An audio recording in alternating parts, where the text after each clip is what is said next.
E aí é o risco, né? Você acredita que o Jorginho fará a diferença a ponto do time se classificar? O Flamengo tem um jogo com o Esperance da Tunísia, com o Chelsea e com um adversário ainda indefinido, que o Leão foi tirado do torneio, né? Porque é do mesmo grupo do Pachuca e não pode ter os dois times do mesmo dono. Então a FIFA demorou, mas tomou essa decisão. Ok, eu acho que a chave é o jogo do Chelsea. O Flamengo venceu os 2 outros jogos e empatar com o Chelsea, mas fizer mais saldo e tal, ele pode ser primeiro. Ele foge do Bayern.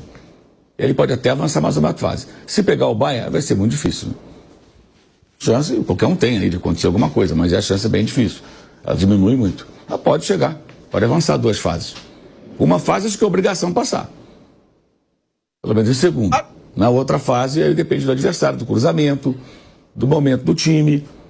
Mas eu acho que o time que o Flamengo tem condições de fazer uma boa campanha. Campanha bem digna, de jogar um bom futebol. Mas eu acho que o Mundial não pode pautar contratações, na minha opinião. Acho que tem que pautar são as competições reais aqui da vida do time sul-americano, não esse torneio que é muito difícil de se imaginar um time sul-americano campeão, a não ser que os europeus andem para o torneio. Coloque time reserva, não queiram. Acho difícil chegar a esse ponto. Não vão dar a importância que dão à Liga dos Campeões. Mas esnobar totalmente não, porque tem um lado político, né? É um torneio da FIFA. E tem uma coisa, né, Pilhar? Eu estava olhando a premiação aqui. Se avançar às oitavas, recebe um bônus de 7 milhões e meio de dólares. Se chegar às quartas, mais 13, 125. Ou seja, quem bater nas quartas de finais recebe 20 milhões de dólares a mais do que ganha na primeira fase. O da primeira fase é variável, porque tem a parte fixa, né, o cachê para cada clube, e aí tem mais o bônus por vitória ou empate. Então, uma vitória na primeira fase vai valer 2 milhões de dólares, o empate vai valer 1. Então, imaginando que o clube na primeira fase receba lá uma bolada, mas ele chegue até as quartas. Então, ele vai sair, certamente, com mais de 30 milhões de dólares desse torneio. Uma bela grana. Agora, aí também seria o padrão Corinthians, do tipo, eu vou pagar a premiação pro cara, porque afinal, aí não vale a pena. Não vale a pena. Você tem, não, e assim, tem racional. E assim, não estamos falando de um jogador assim, eu vou contratar o Cristiano Ronaldo para jogar aqui, ele vai me garantir, eu acredito que ele me garanta 5 gols no Mundial. É o meio campista, gente, que vai dar mais qualidade ao time e tudo, mas não é um jogador assim, aquele cara que, em tese, decidirá os jogos, né? E o tipo de jogo do Jorginho depende também de entrosamento, chegar, entender como funciona o time, treinar. Então acho que não valeria. E acho que o mais preocupante seria isso, o cara não teria férias. Ele vai emendar direto. Será que ele vai render bem no segundo semestre? Quando chegar lá no funil da temporada, ele vai estar em ponto de bala ou vai estar já desgastado por uma temporada inteira? Porque ele jogou poucas vezes em relação ao que ele poderia no Arsenal na temporada, né? Poderia jogar mais. Mas o cara está treinando, está concentrando, está trabalhando. O cara, sabe, a cabeça está trabalhando. Então, eu acho que o importante nessas horas é dar uma pausa e voltar inteiro.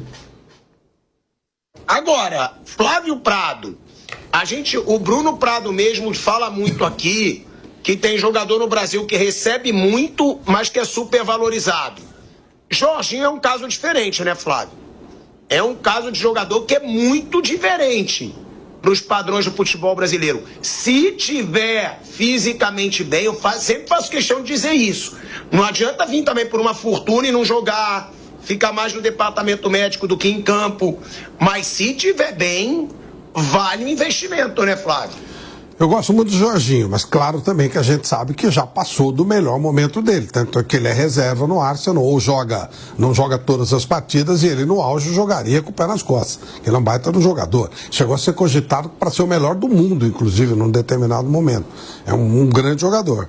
Mas sem dúvida precisa olhar com calma isso mesmo e sem precipitação. Eu concordo muito com o que o Mauro falou. Não adianta trazer, correndo e colocar o cara para jogar. Não. Tem muita coisa pela frente, tem que ser um trabalho a médio e longo prazo. E aí tem que trazer o cara, investir, obviamente, que é um jogador que custa caro, mas dar a ele tempo para que ele seja um ótimo organizador de meio campo, que é o que ele faz e faz com maestria. Gosto muito, muito do Jorginho, a ser uma contratação que faz o nível do time subir, sim, sem dúvida nenhuma. Piperno. Não, é isso que o Flávio falou, um jogador de ótimo nível, mas espera lá, se é um grande time, você não faz só com ótimos jogadores. Precisa ver como vai ser o ajuste dele. Por exemplo, o Jorginho entrando no time, o papel do Gerson, a movimentação do Gerson vai ser a mesma?